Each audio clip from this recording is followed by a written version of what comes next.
This courtroom drama is something you don't see every day. In front of Judge Simpson, a repeat offender named Mr. Scott stands once again, hoping for mercy after allegedly violating his bond conditions. According to the court, he entered a restricted, no-go area and even got into an altercation with police officers, all while already being under strict court orders. As the hearing begins, Mr. Scott becomes emotional. He pleads with the judge for just one more chance, insisting that he needs to handle his Social Security benefits, manage his disability payments, and receive a $10,000 medical injection that he claims insurance will only cover if he's not in jail. His voice shakes. He apologizes. He promises to do better. But here's the twist, this isn't the first time. Judge Simpson, clearly frustrated, reminds Mr. Scott that he has already been given multiple opportunities in the past. The court has heard apologies before. The promises have been made before. And yet, here he is again. At moments, the judge even laughs in disbelief, pointing out how many times these same excuses have been repeated. The tension in the courtroom is real. The judge ultimately denies his request for release, emphasizing accountability and the importance of following court orders. This case highlights a bigger issue the courts deal with every day: recidivism. How many chances are too many? When does compassion turn into enabling? As the hearing wraps up, viewers are left with a powerful question: was the judge too harsh, or was this simply the result of repeated choices? Let me know what you think. Violation, which is why he is back incarcerated for allegedly going to a no-go-to area on conditions. Obviously, I met with him in jail. He understands he's put himself in another bad position. He doesn't have a great excuse for it. He doesn't have a great excuse for it. He acknowledges that he messed up in this matter. He's asking the court to let him out again. To do what? To let him out again. He is saying that he has applied for Social Security, and if he is not out, he will lose his ability to get that Social Security as well as his disability. And he has a healthcare situation where he needs to get a shot that his insurance has to pay for, that he won't be able to go out and get if he's incarcerated, Your Honor. So he's asking you to consider releasing him back on a personal bond. But what I'm hoping to have done with the case, Your Honor, is just to adjourn the PCC for a couple of weeks so that we can see if we get something resolved on it. No objection to the adjournment.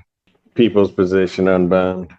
Perhaps a misunderstanding. But his violation is not just going back to the area he was ordered to not go back to. It's that he gets there, he decides to assault four police officers.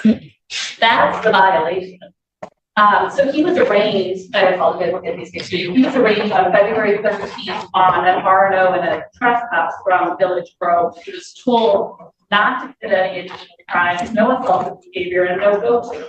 So he goes back to Village Grove, he commits more crimes, he assaults more police officers, and he goes to where he's not supposed to go. No, look at me, Barak.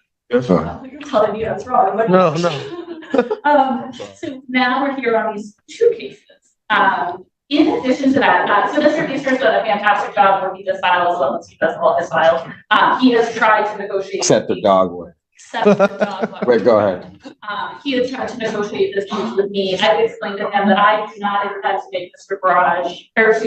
Monte Scott any offers. He just finished a jail sentence in the fall for RNO. I know. This is a person that was sentenced to Washington County Jail for RNO, gets out, it's 2 new RNO cases. Your Honor, his bond actually is low, but I wasn't the one making the request. $5,000 is low for what he's done, but I'm asking Your Honor not to grant a PR bond until we bond as is, if you're not inclined to increase it. Only thing I'll say, Judge, is that Mr. Scott was under the impression that his violation was for the trespass. Now he's heard Ms. Hughes' understanding about the RNO. He does this every time. Yes, Judge. Yeah, no, what are you going to say? I'm sorry. I don't want to get in no more trouble. I just did. Mr. Scott, you come here, you plead with me, let me out, let me out. I usually say no, no, no. Then finally I let you out. And what do? You go right. This is not. I realize that you've not been convicted of anything, but I will say this. This is not the first time that you've been someplace, something happens, you're not supposed to go back, and what happens? You go back, and you either come back before me on a bond violation, or you come back with a new case because of what you did when you got there. And by the way, other problem that happens is that when you go back to these places, naturally, the police get called. And then you start having issues with them. And I won't have no issues. I promise you, look, I promise this time, because I just did a year, I won't have no issues if you let me out. I'll do the right thing and I won't go back. Just one chance, one chance? I mean, just one more. One more chance, please, Your Honor. And I promise I won't go back. Just give me this chance and I'll do everything right. I'm trying to start fresh. Fresh. I just want one chance from you. And you know what, Mr. Scott? One more chance. No. And today, I'm going to tell you no. Please, Your Honor. Please, because my grandma's birthday is on the 24th and I really want to. I know. And I don't want to be in jail. I can't. I will do just give me this chance. I promise you, if I go back, I deserve to be locked up, but I won't go back. I won't go back. I won't go back. Mr. Scott. I just want one chance, please. Mr. Scott. I want to be in jail. I know you don't want to be in jail, but you got to listen to what we're telling you. Okay. You remember I even put you on a tether. I know, but that didn't work either. I'll do that. Mr. Scott. I'll do whatever you want me to do, and I promise you, this time I won't mess up. I won't mess up, Your Honor. Please, just trust in me. You want me to go get the last 3 recordings when you told me that? No. Chance. I deserve a chance this time because I just did a year. Just give me a chance for this time, and I will do everything right. I won't go back to Village Grove. I won't catch nothing. And I promise you, this time it's gonna be the last time I ask. The last time I ask. It's a new year. Oh, last time this year. No, the last time I asked for anything. And if I don't follow your rules, I deserve to be locked up. I just want a chance to be back in the community, be with my family.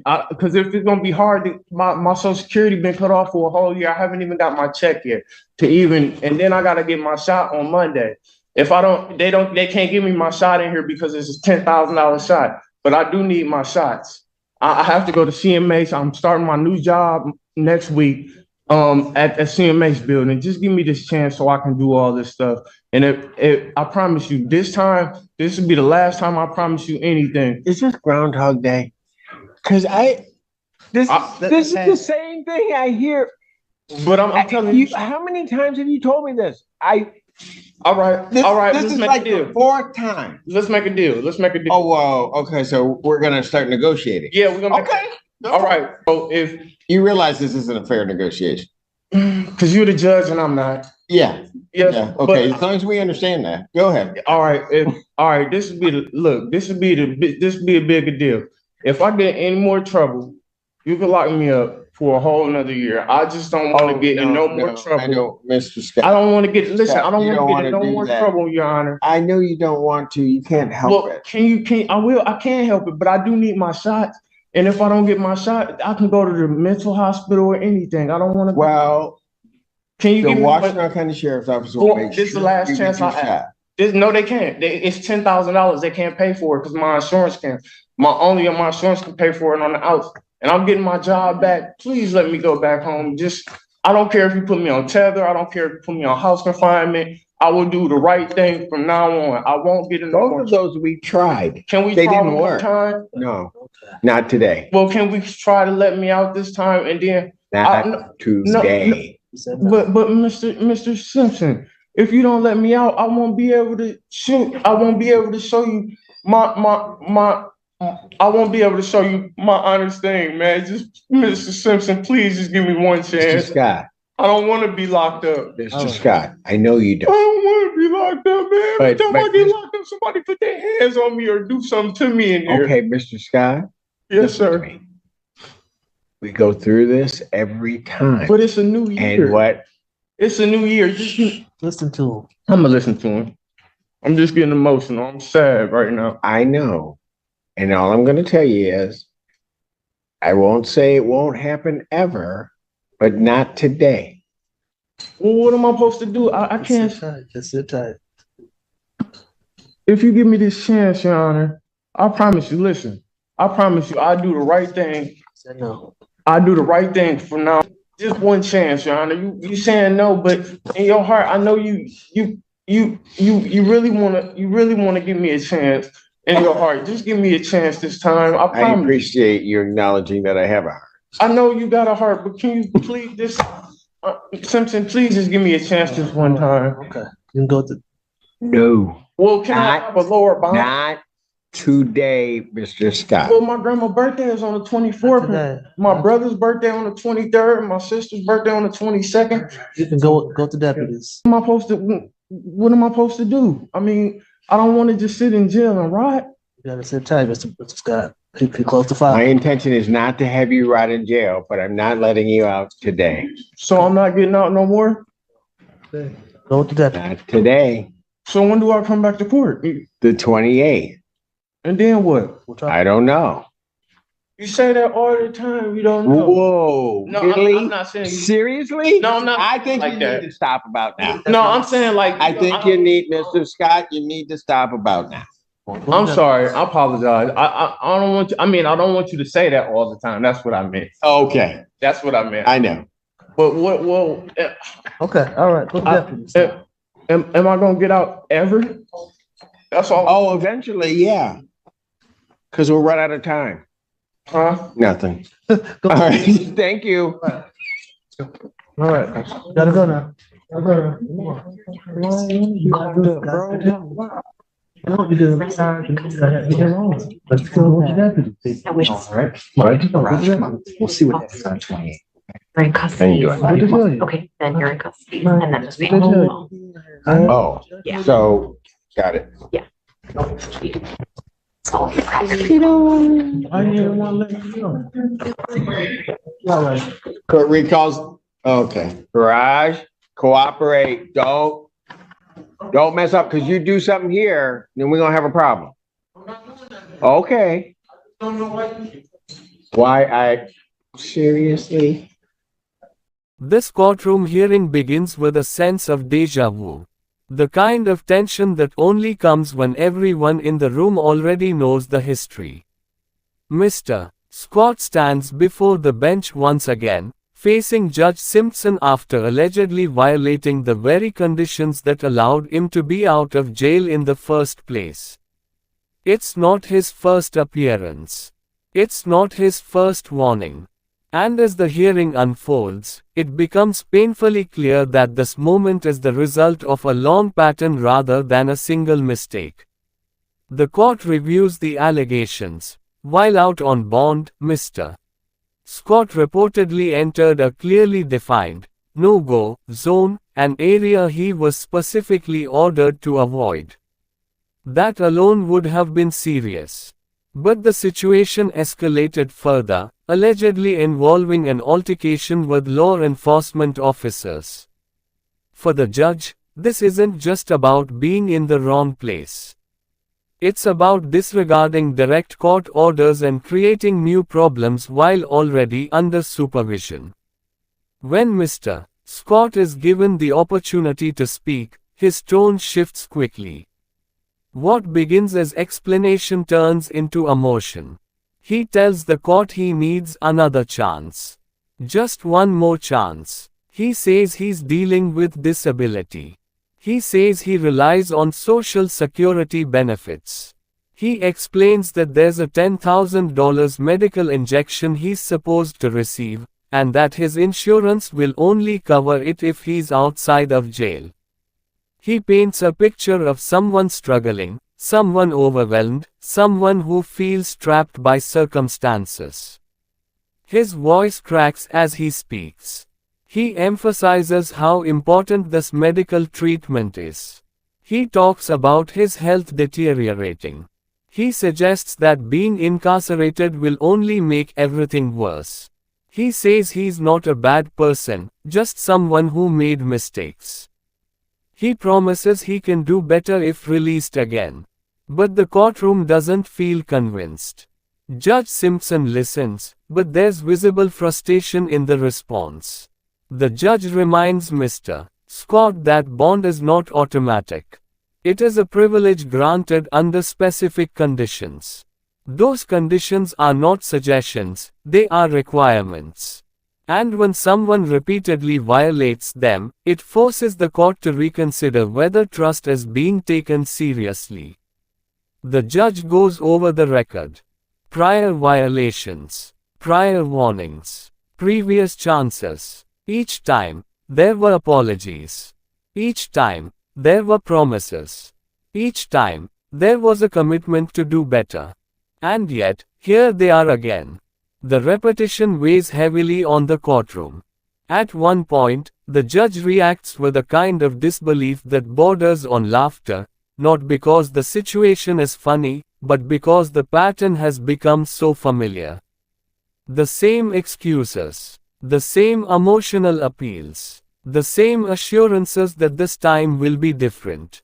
It's not cruelty, it's exhaustion from hearing the same cycle play out over and over. The concept at the heart of this hearing is recidivism, the tendency of a person to reoffend after being given opportunities to change. Courts across the country deal with this daily. Judges are constantly balancing compassion with accountability.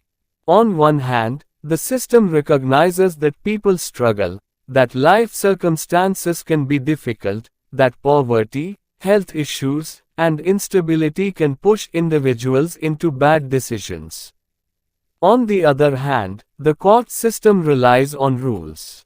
Without consequences, orders lose meaning. Mr. Scott continues to plead. He insists that his need to access benefits isn't just an excuse. He argues that missing his medical injection could have serious consequences. He says jail will disrupt his path to stability. He speaks about wanting to turn things around. He tries to humanize himself beyond the charges listed in the file. But the judge shifts the focus back to responsibility. The question isn't whether life is hard. The question is whether court orders were followed. The judge emphasizes that being released on bond required staying out of certain areas and avoiding further incidents. Those were clear instructions. Violating them sends a message that the court's authority isn't being respected. There's also the matter of public safety. If someone on bond allegedly enters restricted areas and ends up in conflict with police, it raises concerns. The court must consider not only the defendant's needs, but the community's safety. That balance is at the core of every bond decision. The hearing becomes less about the emotional appeal and more about the established pattern. The judge points out that second chances were already given. Third chances were already given. The idea of just one more loses power when it has been said multiple times before. Trust, once broken repeatedly, becomes difficult to restore. Mr. Scott attempts to reassure the court again. He says he understands now. He says he's learned his lesson. He says this time will truly be different. But the judge challenges that idea indirectly by highlighting history. Change is demonstrated through actions, not words. And the recent actions, the alleged violation and confrontation, contradict the promises being made in the courtroom. The emotional weight of the moment is heavy. On one side stands a man pleading for freedom, citing health, financial hardship, and personal struggle. On the other side stands a judge tasked with enforcing rules consistently. If exceptions are made repeatedly for one individual, what message does that send to others who comply with their conditions? The judge's ruling ultimately reflects the tension. The request for release is denied. Mr. Scott will remain in custody. The reasoning is grounded not in a lack of sympathy, but in a pattern of behavior that shows repeated disregard for court orders. The decision underscores that bond is conditional, and when those conditions are violated, consequences follow. As the reality settles in, the broader implications become clear. This isn't just one man's story. It represents a cycle that courts face every day. Individuals who struggle, systems that attempt to balance mercy with structure, judges who must decide when enough is enough. The hearing forces difficult questions. How many chances should someone receive before the court draws a firm line? At what point does compassion turn into enabling? Is continued release helpful if it leads to further violations? And what role do external factors, poverty, health issues, lack of support systems, play in repeated offenses? Some viewer might feel the judge was too harsh. They might see a man crying out for help, describing medical needs and financial instability, and believe another opportunity should have been granted. Others might argue that rules exist for a reason, and that repeated violations show a lack of respect for the court's authority. What stands out most is the clash between emotion and accountability. The courtroom is not just a place for legal arguments, it's a space where human struggle meets structured consequence. Mr. Scott's pleas were heartfelt, but history carried more weight than his words. In the end, the message from the bench is clear: promises alone are not enough. Compliance matters. Respecting court orders matters. And when patterns show repeated disregard, the court must respond accordingly. This case leaves lingering thoughts about responsibility, second chances, and the limits of patience within the justice system. It highlights the ongoing challenge judges face, balancing empathy for personal hardship with the duty to uphold the law consistently. And as the courtroom clears, one thing remains undeniable: every decision in that room shapes not only one individual's future, but the integrity of the system itself.